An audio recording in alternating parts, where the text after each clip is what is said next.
This is Time Signatures with Jim Ervin, a podcast and radio program presented by the Capital Area Blues Society in Lansing, Michigan. Most any contemporary musical style can trace its roots back to the blues. Time Signatures explores the blues and its musical connections with captivating interviews, lively discussions, and news from the world of the blues. You know I'm crying, baby, driving up and down these Michigan roads, yeah. And now, here he is, your host, Jim Ervin. Baby, I'm home. Hey, yes, we are home. Thank you so much, Parker. Appreciate that. My name's Jim Ervin. This is Time Signatures. We're glad to have you along. And my guest once again today is the number one blues man, Larry McCray. I love the way you start those videos. Whenever you do, hey, it's your number one blues man, Larry McCray, and you get right into it and promoting good things, good shows and whatnot. Thank you so much for sticking around. Glad to have you back again. Thank you, Jim. Thank you. All right. We're glad to have you. And let's get right into it, man. I have to ask you, Larry, if you hadn't become a musician, what do you think you'd be doing right now? Well, if I hadn't been a musician, I don't know. I probably would be a retired guy from General Motors. I started working out there when I was 18 years old. Okay. I'd probably be some old retired guy that hangs around and go fishing and try to find a pool game every now and then. Okay. pretty simple lifestyle though. Yeah. And you know, yeah. And it's funny because I also worked for General Motors for a while until the economy collapsed in 2008 and 2009 and life changed for me as well. But yeah, I understand what you're talking about. I had my sights set on retirement at 62 and that was my plan, man. Give me 30 years and I'm gone. Mm-hmm. You know what, though? I really do have a deep appreciation for the simple side of life. Yes. And having the experience that I've had the last 30-some years, it made me appreciate it even more. So when I'm home, I love just sitting here and listening to the corn grow. It's really nice to be at home and just to be relaxed and be at home, you know, see some of your friends and stuff. And you live in the Bay City area, right? I do. Which is my hometown. I grew up in the South End. I graduated from Bay City Central. And here's what you have to do, man. Do you like Perch? Oh, yeah. You got to go visit the Oasis over there on Kosciuszko and get yourself a mess of Perch and enjoy it for me. Yeah. I know the old. And then I've been there a long time, Jim. And then when you're done there, you got to run over to St. Laurent Brothers and pick up some goodies. Peanut clusters or something sweet, right? Right there by the river? Yes, sir. Yeah. Yeah. Yeah, you probably don't, I don't know, you probably weren't around in that time, but back in the 70s, there used to be a swing span bridge right there and it fell in the river. And it was right there where 3rd Street crosses the bridge and turns into Midland. Yeah, I remember. Okay. I come here in 71 or 2. Oh, 70. man. Okay. So we were in the same neighborhood for a while, huh? Yeah. You know, I grew up in Saginaw. Right. Okay. But I started coming to Bay City in 78 when I turned 18, and I would come over to Jerry Diesel's father's bar, which was right in the point where that weird thing that the whole street used to jog there and everything, and in that point right there was the bar. Okay. And we would come over here, Jim. We wasn't making no very much money or whatever. We'd make $30 a piece, but we would drink all the cold beer we wanted, man, in the mason jars, in the frosty jars. And for 17, 18-year-old boys, that was good enough. Oh, yeah, absolutely. Yeah. Well, Larry, I got to ask you, man, talk about your creative process when you're putting music together. How do you begin? Is it a tune? Is it words? How do you start? Take us through that process. Well, usually when I try to write something, I'm usually walking around on the acoustic guitar. Okay. And I do that because the acoustic guitar have no enhancement. If you don't put no music into the acoustic guitar, no music comes out of it. Right. So with that being said, it's stripped all the way down. It's all according to your intent. If I'm happy, I'm looking for something jumpy and funky with a good rhythmic content.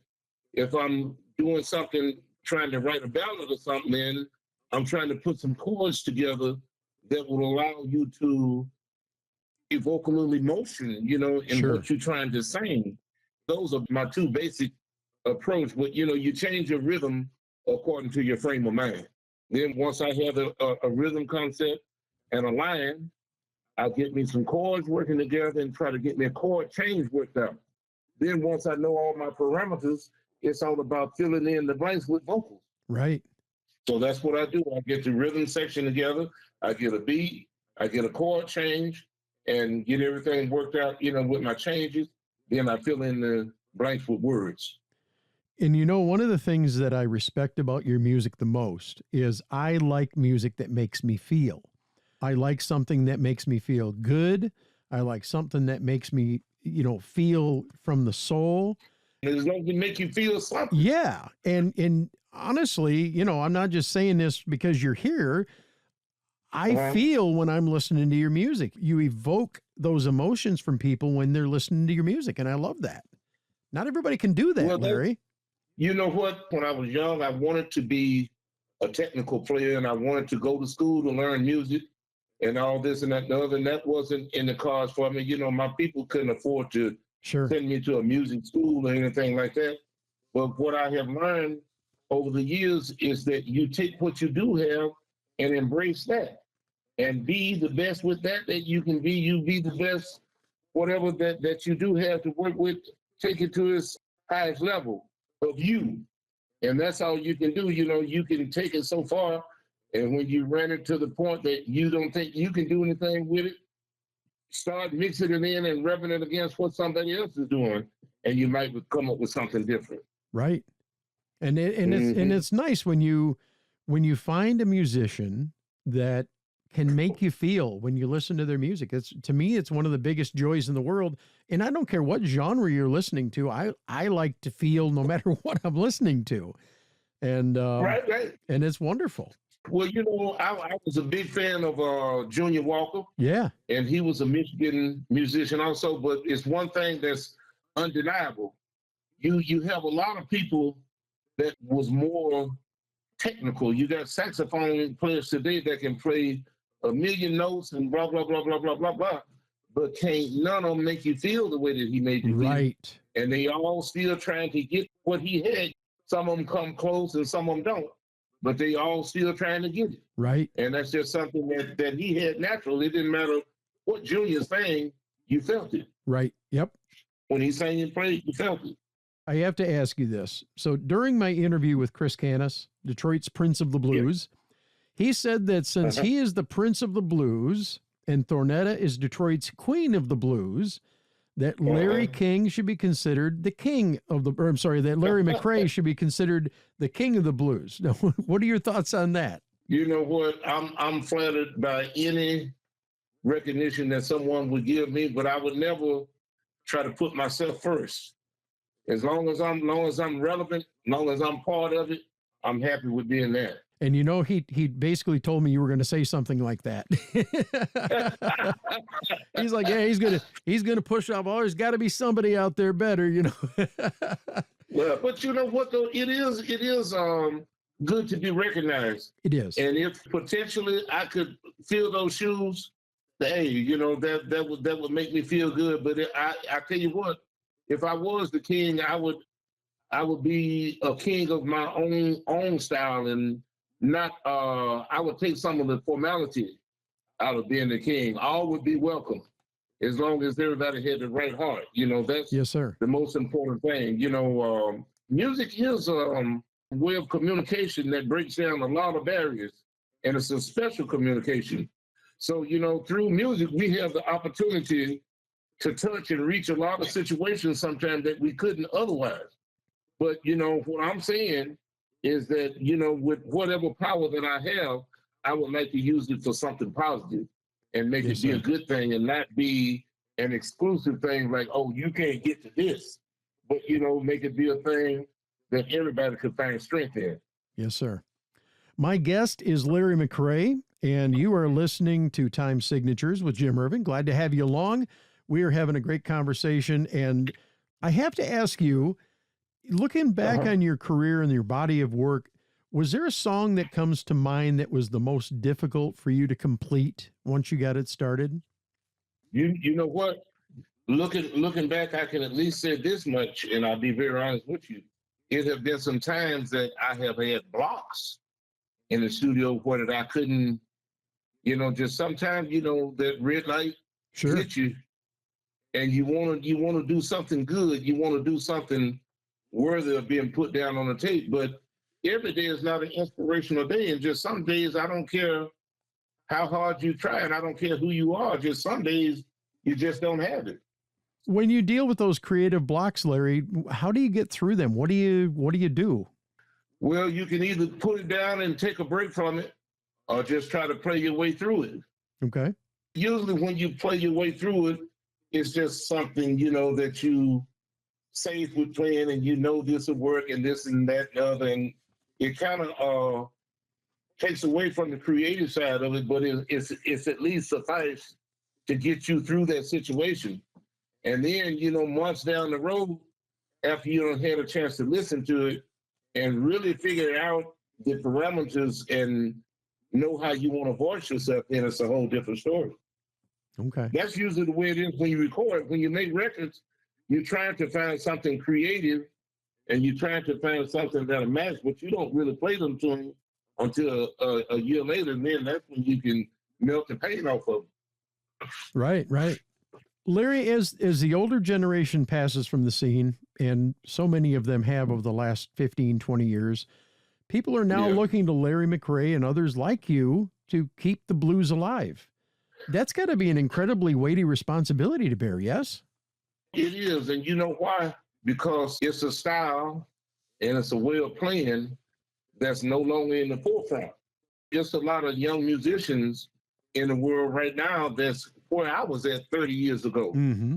But the difference in terms of where I was at 30 years ago is that I always been in this music. I was lucky enough to be born into this music and born of a culture that's not so glamorous, but out of all the hardship and strife in that life came some beautiful thoughts and expressions. And so it wasn't all bad. All of the whole in its entirety, it was not a bad thing. Something good did come out of it. But, I don't envy nobody that didn't have to come up the way I did. Matter of fact, I'm proud if you didn't, you know what I'm saying? Right, yeah. But by the same token, those are ways of living, those things, the mentality, the heart, that's fading on the way.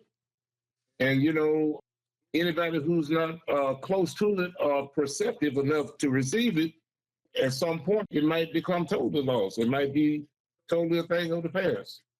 But, when I notice it the most is I'll talk music that I knew when I was youngster and expect the words today. You remember that song, don't you? Yeah, you remember that tune? They'd be like, no.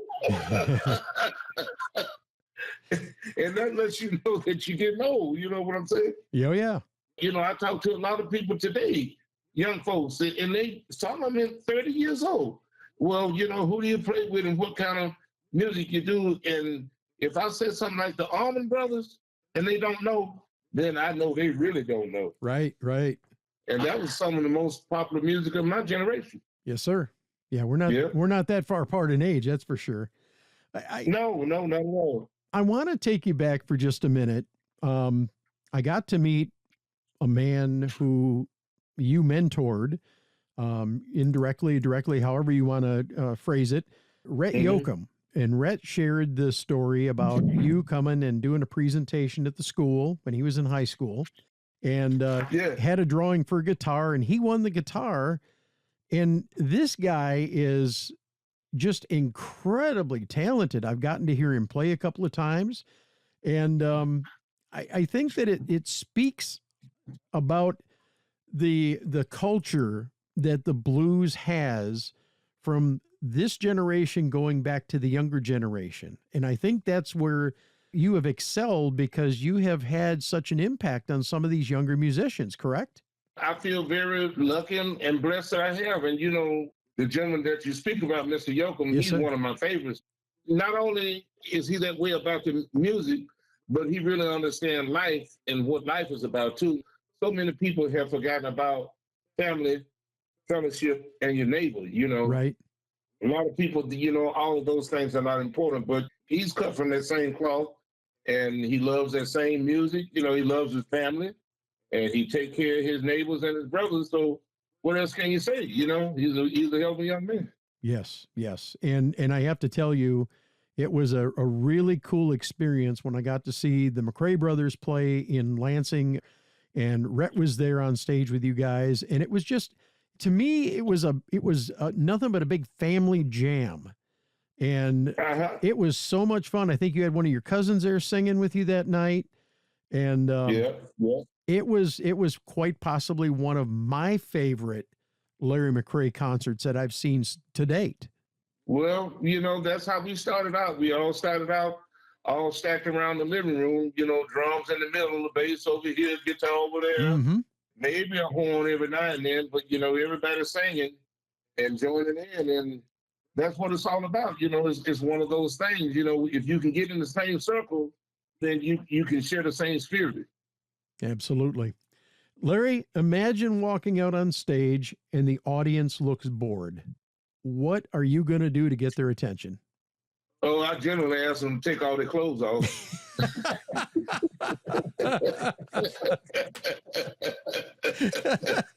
Say something silly, you know what I'm saying? I love it. Absolutely love it. All right. You know, do something. I don't know. You know, you found a way, some kind of way. Yeah. You know. I just had to throw one in there and have a little fun with you, man. I hope that was a good answer. Oh, it was a wonderful answer. I love it. So I have to ask you, man, and we're getting close to wrapping up this edition here. What was the single best piece of advice that you've received from a fellow musician, and who offered it? Luther Allison was always in my corner, and he was always giving me advice about how to be healthier on the road and my work ethics, you know, to stay up on my work ethics. Yep. So in terms of verbatim, I can't remember exactly what he would say, but it would always be something uplifting, something encouraging, and something about taking care of myself, you know. Sure. Take care of yourself. Well, I'm going to flip it around on you. Now, I want you to imagine for a moment that you're sitting across the table from Matthias Latine, Toby Lee, or any of a host of others that are making their way up the ladder right now in the blues. What is your best advice for these new faces in the blues genre? Well, you know, be true to yourself. Don't kid yourself. Know who you are. Compare yourself to other people that are successful. And don't let nobody outwork you. Always be the one that outwork everybody else. Work at what you do if you want to be successful. And I got somebody else I want to introduce to you. Sure. Really quick, introduce yourself, young man, and say hello to my friend Jim on the radio. Hey, Jim, it's Rhett. Hey, I love it, man. How you doing, buddy? Good. How's it going? Man, what an honor to have you on time. You know what? We got to get you on for an episode 2. Oh, that'd be fun. We are definitely going to have, because I would love for you to tell that story in your own words. This is Rhett Yoakum, ladies and gentlemen. And wow. We're going to work on a little music this evening. Oh, man. I wish I could be a fly on the wall, guys. I love hearing you guys play. We're going to try to do it. Well, listen, Larry, it has been my honor to have you here, and also to have Rhett pop in for a quick little cameo. My guest has been Larry McCray, and you've been listening to Time Signatures with Jim Ervin. We appreciate everybody tuning in and checking out the program. We appreciate you helping us keep the blues alive, and we look forward to having you back again real soon, Larry. Best to you, and we'll talk to you soon. Hey, we love you, brother, and keep on doing what you're doing to help keep them blues alive. Thank you. Larry McCray, ladies and gentlemen. If you want to hear more about him, if you want to check out what he's got to offer, LarryMcCrayLive.com, and also Spotify. If you want to listen to his music before you buy, you can check it out there. You can buy his music right there on the website. You can check out the tour dates and everything else. But again, thank you so much for being with us. That's going to wrap up this edition of Time Signatures with Jim Ervin. We want to thank everybody for listening, and thank you so much for helping us keep the blues alive. This has been Time Signatures with Jim Ervin, presented by the Capital Area Blues Society in Lansing, Michigan. For more information on cabs, visit capitalareablues.org. You can find this episode and past episodes at lccconnect.org. The Time Signatures theme song, Michigan Roads, is used by permission and was written by Root Doctor, featuring Freddie Cunningham. You know I'm trying, baby, driving up and down these Michigan roads, yeah. Until next time, keep on keeping the blues alive.